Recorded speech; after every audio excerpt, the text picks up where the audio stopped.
부처님께서 제자들과 함께 계셨을 때 한 제자가 다가와 조심스럽게 물었습니다. 세존이시여, 저는 사람들과 어울리는 것이 너무 어렵습니다. 특히 저와 맞지 않는 사람들을 대할 때마다 괴롭습니다. 그들을 바꿀 방법이 없을까요? 부처님께서는 미소를 지으며 말씀하셨습니다. 너는 강물이 바위를 깎는 모습을 본 적이 있느냐? 제자는 고개를 끄덕이며 대답했습니다. 예, 세존이시여. 강물이 흐르면서 바위를 조금씩 깎아냅니다. 부처님께서 다시 물으셨습니다. 강물이 바위를 깎을 때 강물이 바위를 밀어내려 하더냐? 제자는 한동안 생각하다가 조용히 대답했습니다. 아닙니다, 세존이시여. 강물은 그저 흐를 뿐입니다. 그러자 부처님께서 말씀하셨습니다. 그러나 시간이 지나면 바위는 서서히 변화한다. 사람도 그러하니라. 남을 바꾸려 하지 말고 내가 흐르는 물처럼 되어라. 이 말을 듣고 제자는 한동안 깊은 생각에 잠겼습니다. 그리고 이 말씀을 곱씹으며 자신이 해야 할 일이 무엇인지 깨닫기 시작했습니다. 우리는 살아가면서 우리와 맞지 않는 사람들을 만나게 됩니다. 가족, 친구, 직장 동료, 심지어 낯선 사람들까지도 우리를 불편하게 만들 수 있습니다. 그럴 때 우리는 상대를 바꾸고 싶어 합니다.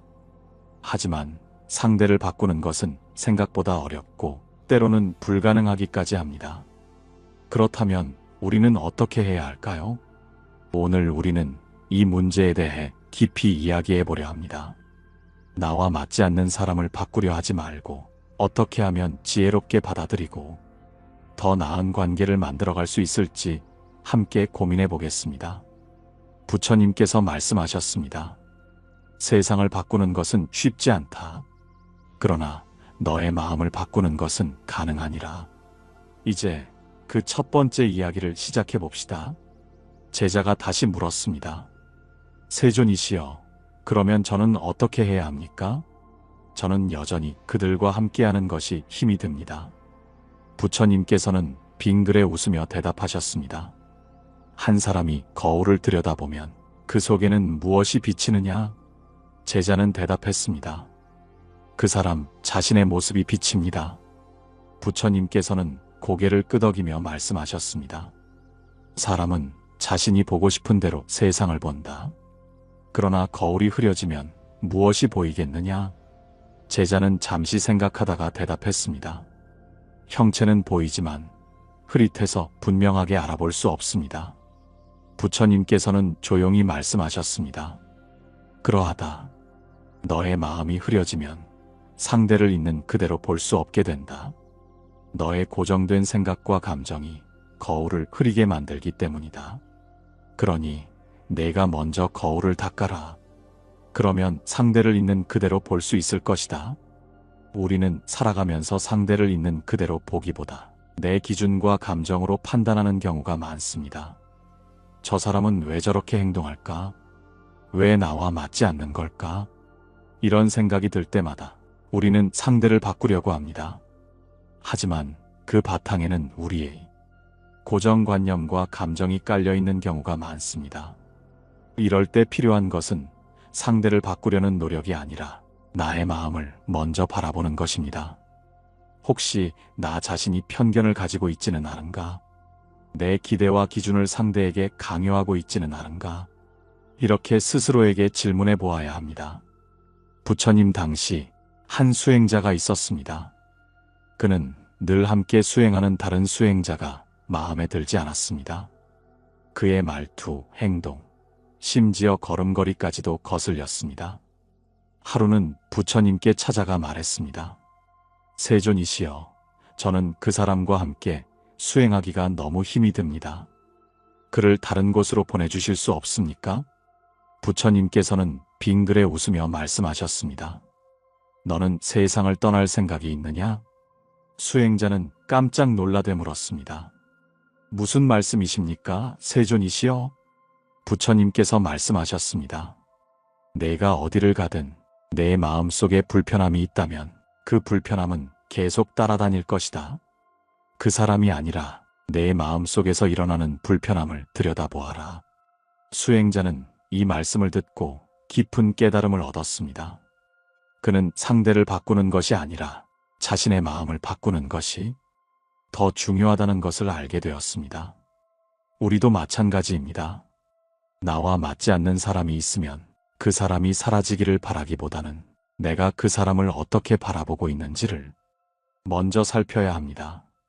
마음속 거울이 흐려져 있다면 먼저 그것을 닦아야 합니다. 그러면 보이지 않던 것이 보이고 바뀌지 않던 관계도 달라질 수 있습니다. 부처님께서 말씀하셨습니다. 외부의 것을 바꾸려 하지 말고 내 안을 들여다보아라. 그러면 그 어떤 것도 너를 괴롭히지 못할 것이다. 이제 다음 이야기를 계속해 봅시다. 제자는 부처님의 말씀을 곰곰이 되새겼습니다. 제 마음을 들여다보라 하셨지만 그래도 저와 맞지 않는 사람과 함께하는 것이 쉽지 않습니다. 그들과 함께 있으면 저도 모르게 화가 나고 마음이 불편해집니다. 이 감정을 어떻게 해야 합니까? 부처님께서는 조용히 미소 지으며 말씀하셨습니다. 너는 장작불을 본 적이 있느냐? 제자는 고개를 끄덕이며 대답했습니다. 예, 세존이시여. 장작불은 바람이 불면 더 세차게 타오릅니다. 부처님께서는 부드러운 음성으로 말씀하셨습니다. 화는 장작불과 같아서 외부의 바람이 불면 더욱 거세진다. 하지만 내가 불을 피우지 않는다면 어떠한 바람도 너를 태울 수 없을 것이다. 우리는 살아가면서 나와 맞지 않는 사람을 만날 때 화가 납니다.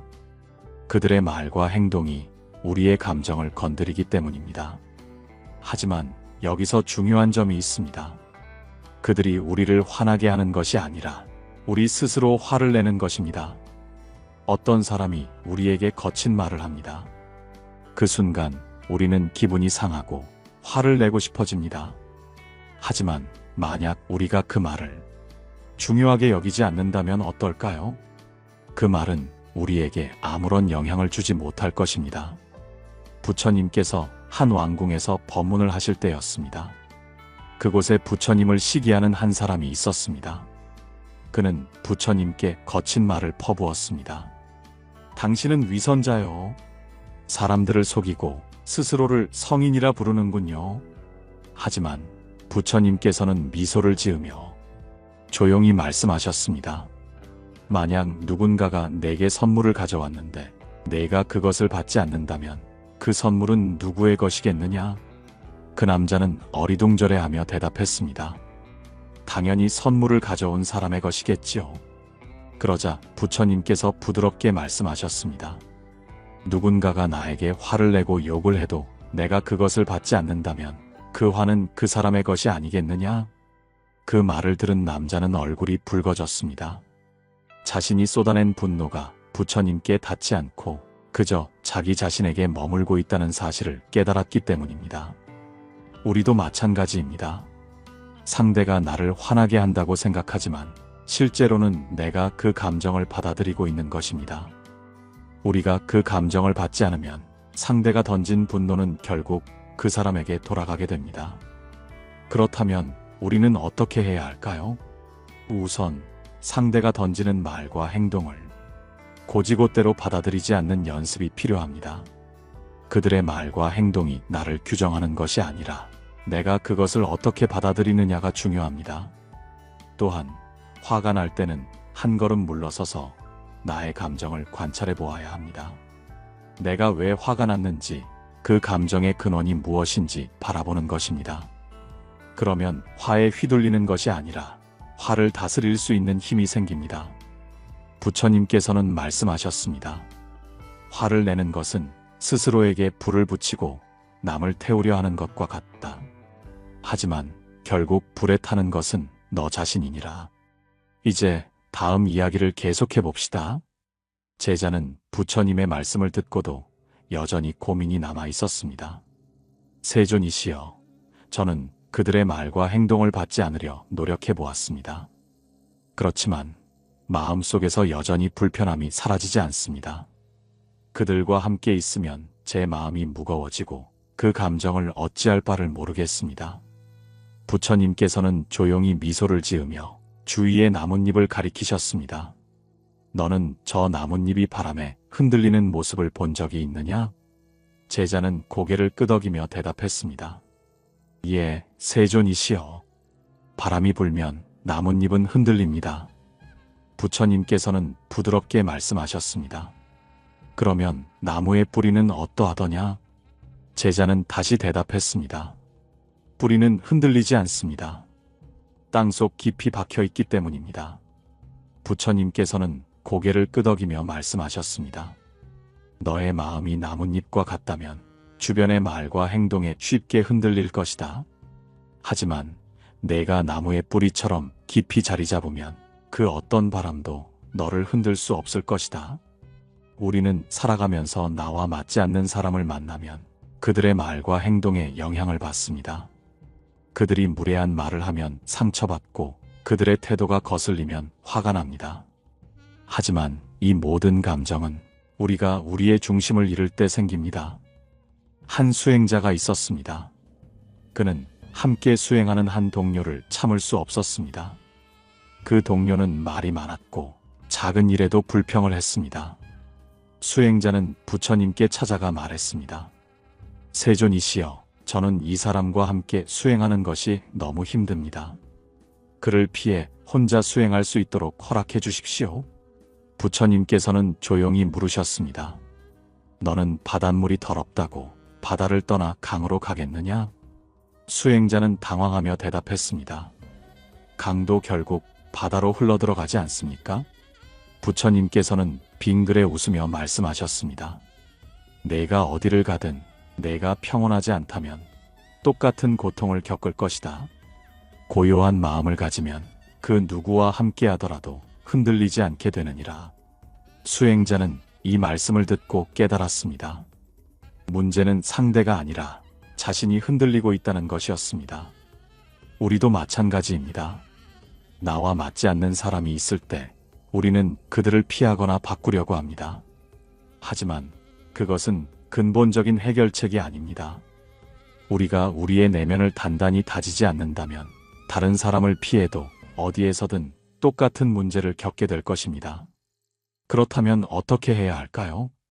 첫째, 나의 감정을 있는 그대로 바라보아야 합니다. 나는 왜 불편한가? 나는 왜 이 사람에게 영향을 받는가? 이런 질문을 스스로에게 던지면 그 감정의 뿌리를 찾을 수 있습니다. 둘째, 내 마음의 중심을 단단히 세워야 합니다. 우리가 내면의 평온을 지키면 외부의 말과 행동에 쉽게 흔들리지 않습니다. 나무의 뿌리처럼 깊이 자리 잡으면 어떠한 바람도 우리를 쓰러뜨릴 수 없습니다. 부처님께서는 말씀하셨습니다. 마음이 고요하면 세상의 소음도 너를 흔들지 못한다. 제자는 부처님의 말씀을 가만히 되새겼습니다. 마음의 중심을 단단히 하라 하셨지만 어떻게 하면 그렇게 할 수 있습니까? 제가 아무리 노력해도 저를 불편하게 하는 사람을 보면 마음이 흔들립니다. 그들과 마주하면 저도 모르게 감정이 올라옵니다. 부처님께서는 조용히 미소 지으며 손에 작은 그릇을 하나 드셨습니다. 그릇 안에는 소금이 한 줌 담겨 있었습니다. 그리고 부처님께서는 그 소금을 작은 잔에 넣고 물을 따라 저으셨습니다. 이 물을 마셔보아라. 제자는 잔을 들고 한 모금 마셨습니다. 곧 얼굴을 찡그리며 말했습니다. 세존이시여, 너무 짜서 마실 수가 없습니다. 부처님께서는 다시 소금 한 줌을 손에 들고 이번에는 그것을 큰 강물에 흩뿌리셨습니다. 그리고 말씀하셨습니다. 이제 강물에서 한 모금 마셔보아라. 제자는 강물에서 물을 떠 마셨습니다. 그리고 고개를 끄덕이며 말했습니다. 깨끗하고 시원합니다. 부처님께서는 조용히 말씀하셨습니다. 소금의 양은 같지만 담긴 그릇에 따라 짠맛이 다르게 느껴지는 법이다. 내 마음이 작은 잔과 같다면 작은 불편함도 너를 힘들게 할 것이다. 하지만 내 마음이 강처럼 넓어진다면 그 어떤 불편함도 너를 괴롭히지 못할 것이다. 우리는 살아가면서 작은 잔처럼 좁은 마음을 가질 때가 많습니다. 나와 맞지 않는 사람의 한마디 말, 그들의 작은 행동 하나에도 쉽게 상처받고 화가 납니다. 하지만 우리의 마음이 넓어진다면 그들의 말과 행동이 더 이상 우리를 괴롭히지 못합니다. 부처님께서 말씀하셨습니다. 내 마음이 넓어지면 그 어떤 것도 너를 어지럽히지 못한다. 그렇다면 우리는 어떻게 하면 마음을 넓힐 수 있을까요? 첫째, 상대를 이해하려는 마음을 가져야 합니다. 우리는 흔히 나의 관점에서만 상대를 바라봅니다. 왜 저 사람은 저럴까? 라고 생각하지만 그 사람이 그렇게 행동할 수밖에 없는 이유가 있을지도 모릅니다. 그들도 그들만의 상처와 아픔이 있을 수 있습니다. 그것을 이해하려 하면 마음이 한층 더 넓어질 수 있습니다. 둘째, 나를 힘들게 하는 사람을 스승으로 여겨야 합니다. 그들은 나의 인내심을 기르고 마음을 단단하게 만드는 연습을 하게 해줍니다. 그들이 없다면 우리는 성장할 기회를 얻지 못할지도 모릅니다. 그러니 그들을 피하려 하기보다 그들과 함께하면서 내 마음을 넓히는 연습을 해보아야 합니다. 셋째, 삶을 더 큰 시야로 바라보아야 합니다. 어떤 순간이 힘들다고 해서 그것이 내 인생 전체를 결정짓는 것은 아닙니다. 넓은 시야에서 보면 이 작은 불편함도 결국 지나갈 것입니다. 그러니 작은 일에 얽매이지 않고 크게 바라보는 지혜가 필요합니다. 마음이 작은 잔에 갇혀 있으면 작은 소금조차 감당하기 어려워집니다. 하지만 마음이 강물처럼 넓어지면 그 어떤 것도 우리를 괴롭히지 못합니다. 제자는 부처님의 말씀을 듣고도 여전히 고민이 있었습니다. 세존이시여, 마음을 넓히라 하셨지만 어떤 사람들은 도무지 이해할 수 없습니다. 그들의 말과 행동이 너무 거칠고 때로는 저를 괴롭히려 하는 것처럼 느껴집니다. 이런 사람들에게도 여전히 연민을 가져야 합니까? 부처님께서는 고요히 미소 지으며 말씀하셨습니다. 너는 장님과 등을 진 사람의 이야기를 들어본 적이 있느냐? 제자는 조용히 고개를 저었습니다. 그러자 부처님께서는 천천히 이야기를 시작하셨습니다. 어느 마을에 한 장님이 살고 있었느니라. 그는 앞을 보지 못했기에 사람들에게 자주 부딪히고 길을 가다가도 넘어지곤 하였다. 사람들은 그를 도우려 했지만 그는 도움을 거부하며 말하였다. 나는 아무런 문제가 없다. 내가 넘어지는 것은 내 발이 둔해서일 뿐이다. 그러던 어느 날 그 마을에 등이 굽은 한 사람이 찾아왔다. 그 역시 등에 짐을 지고 다녀야 했기에 늘 불편한 자세로 걸었다. 그가 장님을 보고 말하였다. 길을 안내해 주겠다. 나는 너처럼 보이지 않는 것은 아니니 내가 길을 알려주마. 그러나 장님은 고개를 저으며 말하였다. 나는 너를 믿을 수 없다. 내 등은 굽었고 내가 가는 길이 올바른지도 알 수 없지 않은가? 등이 굽은 사람은 조용히 말하였다. 나는 볼 수 있고 너는 똑바로 걸을 수 있다. 우리가 서로 돕는다면 길을 헤매지 않을 것이니라. 하지만 장님은 끝내 그 도움을 거절하였고 결국 혼자 걷다가 큰 구덩이에 빠지고 말았느니라. 부처님께서는 잠시 침묵하셨습니다. 제자는 깊이 생각에 잠겼습니다. 세존이시여, 장님은 끝까지 도움을 받지 않으려 했습니다. 마치 제가 말하는 이해할 수 없는 사람들과 같군요. 부처님께서는 고개를 끄덕이며 말씀하셨습니다. 어떤 사람들은 자신이 잘못된 길을 가고 있음을 깨닫지 못한다. 그들이 거칠고 때로는 상처를 주는 것은 그들 또한 앞을 보지 못하는 장님과 같기 때문이니라. 그들이 왜 그렇게 행동하는지 너는 알 수 없을 수도 있다.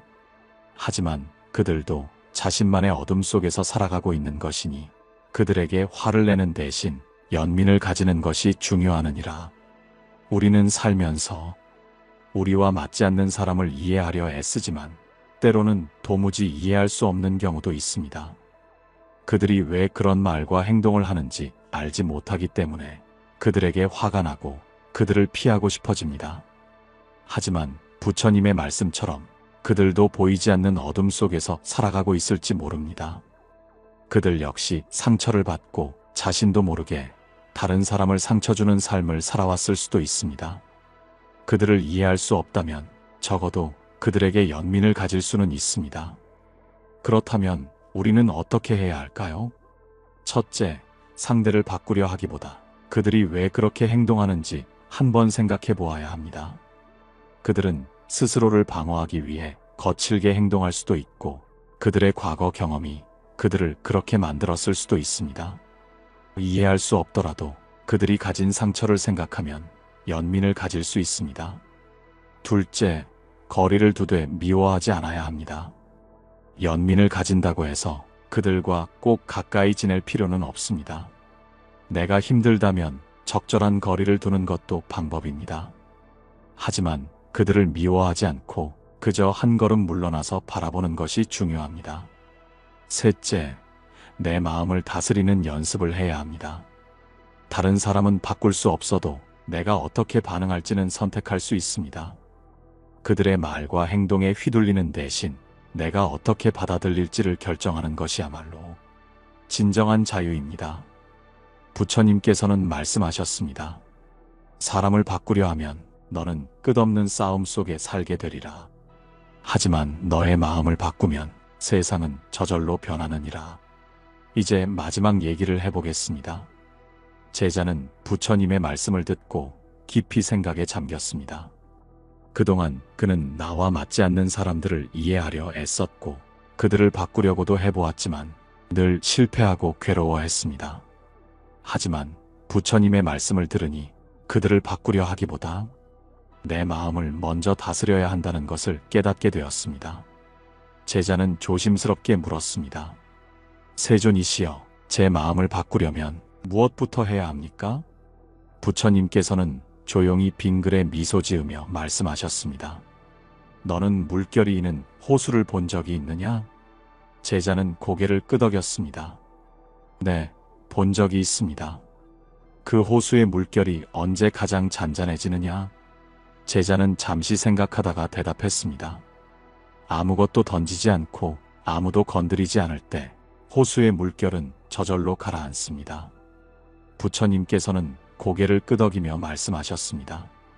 너의 마음도 그러하니라. 누군가가 너를 불편하게 할 때 너는 그에게 맞서려고 하고 그를 바꾸려 하며 그의 말과 행동에 계속 흔들린다. 하지만 내가 그것을 내려놓고 바라보면 물결이 가라앉듯 너의 마음도 저절로 평온해지느니라. 우리는 흔히 상대를 바꾸려고 합니다. 하지만 상대를 바꾸는 것은 어렵고 때로는 불가능하기도 합니다. 그러나 내 마음을 다스리는 것은 가능합니다. 우리가 나와 맞지 않는 사람에게 힘들어하는 이유는 그들이 나를 불편하게 만들기 때문이 아니라 내가 그 불편함을 계속 움켜쥐고 있기 때문입니다. 그러니 이제는 내려놓아야 합니다. 바람이 불면 나뭇잎이 흔들리지만 나무의 뿌리는 변하지 않습니다. 우리도 나무처럼 단단해져야 합니다. 부처님께서는 마지막으로 말씀하셨습니다. 강한 사람은 남을 바꾸려 하지 않고 자신을 먼저 바꾸느니라. 스스로의 마음을 다스릴 수 있는 자가 진정한 평온을 얻느니라. 이제 우리는 선택해야 합니다. 나와 맞지 않는 사람에게 휘둘릴 것인가, 아니면 내 마음을 먼저 다스릴 것인가. 세상은 내 마음이 머무는 곳에서 시작됩니다. 그렇다면 이제 우리의 마음을 바꾸어 봅시다. 오늘 이야기가 도움이 되었다면 여러분의 생각을 댓글로 남겨주세요. 또한 이 이야기가 필요한 분들에게 공유해 주시면 좋겠습니다. 그리고 다음 시간에는 더 깊이 있는 이야기로 찾아오겠습니다. 지금까지 함께 해주셔서 감사합니다. 여러분의 마음이 오늘보다 더 평온해지기를 바랍니다. 고요한 울림이었습니다.